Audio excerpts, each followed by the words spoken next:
Namamu. Sudahkah kita memahami arti nama yang diberikan kepada kita?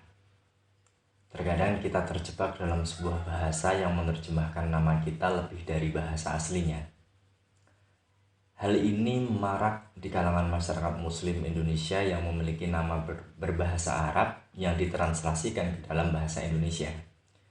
Ada juga orang-orang tua dengan profesi khusus dan memberikan kesan profesi tersebut untuk nama anak. Misalnya seorang ahli biologi memberikan nama taksonomi tumbuhan seperti Oryza sativa kepada anaknya. Selain itu, ada pula yang memberi nama anak melalui suatu hal yang disukai, seperti jenis tumbuhan pandan untuk nama anak mereka, yang apabila anak itu perempuan, atau apabila mereka memiliki kesukaan terhadap motor Satria, anaknya dinamakan Satria, ya meskipun ini berasal dari bahasa Sanskerta. Beberapa hal itu adalah contoh kecil yang bisa disampaikan di antara belantara harapan yang ditanamkan orang tua kepada anak melalui nama yang diberikan. Sementara itu, ada belantara lain bernama adat istiadat dari suatu bangsa, suku, atau paling kecil skala keluarga yang membuat sebuah nama dan maknanya harus tenggelam atau berasimilasi dengan kondisi tersebut.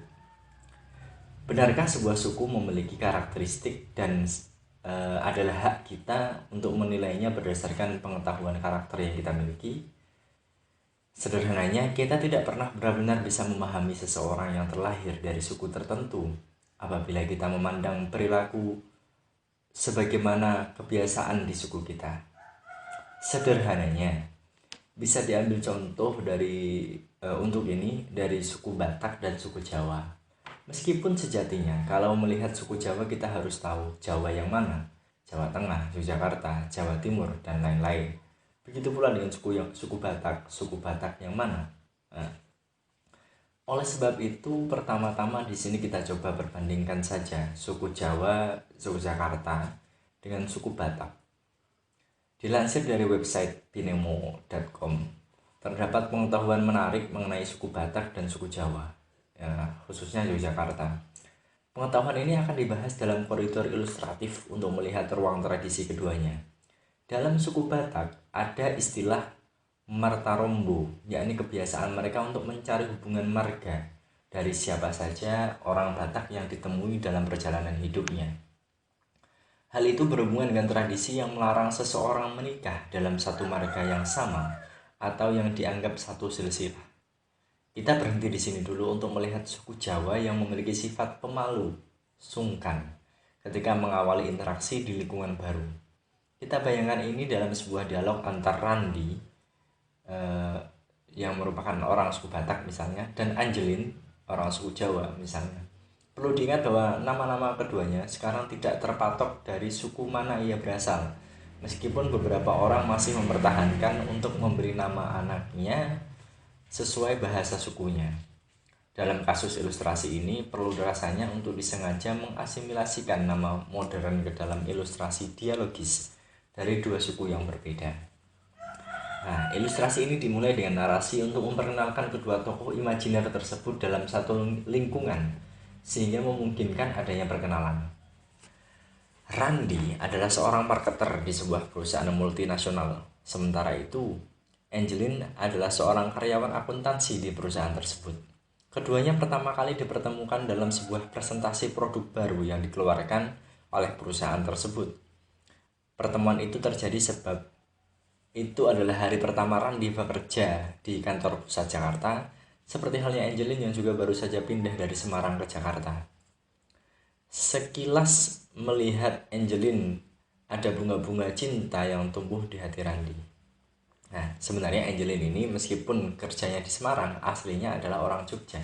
Nah, namun tersebab ia orang Batak, kembali kepada Randi, ia tidak bisa mencintai sembarangan sebelum tahu Angelin dari mana. Jangan-jangan ia juga orang Batak dan dari suku yang sama dengannya. Marganya sama, bahkan bisa jadi silsilahnya sama. Nah, meskipun terkadang muka seseorang bisa dilukiskan asal muasalnya, namun di sini sebab kehati-hatian Randi, ia harus mencari tahu. Dialog pun terjadi di jam istirahat makan siang di antara keduanya. Randy dengan berjalan segagah mungkin yang ia bisa menghampiri Angeline yang sudah duduk sendirian di satu kursi kantin perusahaan. Ia mengambil sehela nafas tipis dengan tanpa disadari Angeline dan mulai berujar. Angeline, kamu orang mana? Angeline yang merupakan orang Jawa dengan sifat malunya, tidak terbiasa ditanya orang tentang dari mana asalnya. Biasanya, yang dia ketahui, percakapan masyarakat Jawa dimulai dengan basa-basi terlebih dahulu, sehingga akan mengalir. Ketika melihat bahasa yang diucapkan, akan terlihat dari mana seseorang berasal. Tampaklah bahwa tanya asal muasal adalah olah interpretasi seseorang terhadap lawan bicaranya.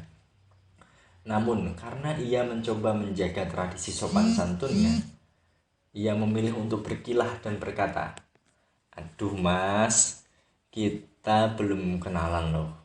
Kok udah tanya aku dari mana?" Dan sedikit menggoda ia berkata, "Mas mau makan? Atau mau mengantarkan saya pulang?" Terlihat bingung dan kikuk, Randy pun enggan bertanya kembali. Ia pun ngobrol sekenanya dengan Angeline dan memutuskan untuk tidak bertanya lagi. Setidaknya bukan hari ini. Bisa jadi bukan juga besok, lusa, atau ditunda saja bulan depan. Hanya saja yang tidak diketahui Randy, Angeline akan segera melakukan perjalanan bisnis selama 3 bulan. Apakah Randy masih akan menunggu Angeline? Bagi orang-orang yang hidup di dunia galau, anggapan bahwa cinta sejati tak mengenal waktu akan mengatakan bahwa Randy pasti menunggu Angeline.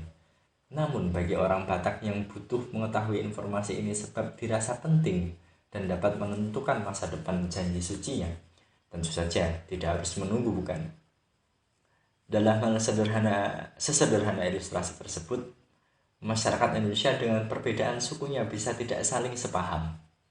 Bagaimana kita bisa merasa menjadi manusia dari suku paling baik jika kita hanya melihat kebaikan suku kita tanpa memahami suku yang lain?